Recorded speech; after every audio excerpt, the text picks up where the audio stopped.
Napaka-effective para lusawin ang bato sa kidney at bato sa apdo. Isang ligaw na damo, tumutubo at nakikita kahit saan na akala natin walang silbi. Ang hindi natin alam na isa itong medicinal herb na special sa Spanish country dahil sa benepisyo nito na dumaan na sa human studies. Itong herb na ito ay very alkaline. Kaya sa human studies, sa mahigit na 56 na katao na may kidney stone during clinical studies, pinainom sila ng isang baso na may sampasampalukan ng dahon na nagko-contain ng 4.5 grams at ipinapainom sa kanila ng 2 beses sa isang araw.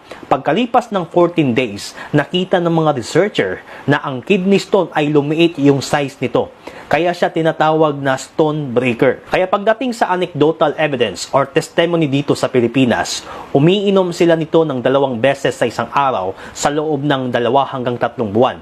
Tsaka nagpapalaboratory para makita talaga yung result at pagbabago sa kanilang kidney stone at gallbladder stone kung meron ka man nito. Kaya ang tamang dosage ng pag-inom nito ay 2 hanggang 3 baso na dahon na pakuluan, uminom ng 2 beses sa isang araw. Mas maganda na wala pang laman ang tiyan or before meal. Or pwede naman kahit may laman na ang tiyan po natin. Yung lasa nito ay mapait kaya tiisin talaga para sa kagalingan. At syempre, libre lang ito compare sa mga over-the-counter na synthetic drugs na katulad ng potassium citrate, thiazide diuretic, lalo na sa may problema sa calcium oxalate. Yung iba nagpapa-shockwave. Ito naman ay marami din pong side effects kumpara dito sa sampasampalukan na napaka-safe po. Pero itong sampasampalukan, may iba pa itong epekto sa ating katawan. Maliban sa nakakapaglusaw ito ng bato sa kidney at sa apdo. Sa iba pang pag-aaral, ang sampasampalukan ay meron itong hepa-protective means nagproprotekta ito sa ating atay.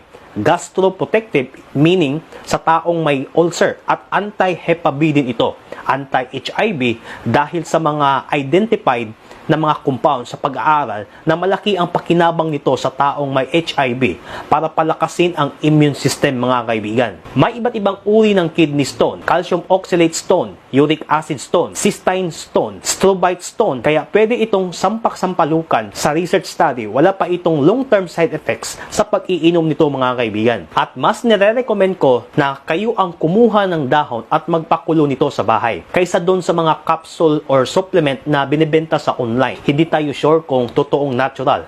Kaya para makasigurado tayo na natural yung gagawin nating gamot, tayo ang gagawa sa bahay. Kaya habang tayo po'y umiinom nito, mahalaga din pong masundan ang dapat hindi gawin kung may kidney stone ka para mas 100% na effective ito at para mapabilis ang paglusaw. Umiwas sa mga mataas ang high fructose corn syrup ng mga pagkain. Dapat uminom din ng maraming tubig. Bantayan lagi ang ihi kung ito po'y normal o hindi po normal ang dami nito sa isang araw. Bawasan ang pagkonsumo ng mataas na salt content o maaalat katulad ng chicheria, instant noodles at mga processed meat. Ito po'y libre at nakikita lang sa mga bakuran o di kaya naman ay natatapakan mo lang sa kakubatan at nadadaanan sa gilid ng kalsada. Magtanong-tanong kayo at nakita nyo naman sa video kung ano yung itsura ng halamang gamot na ito. Kaya bilang doktor, binahagi ko lang ang totoong informasyon. Walang bias kaya mismong napag-aralan na po talaga ito sa medisina. At pero kung ikaw ay healthy naman at gustong uminom nito for prevention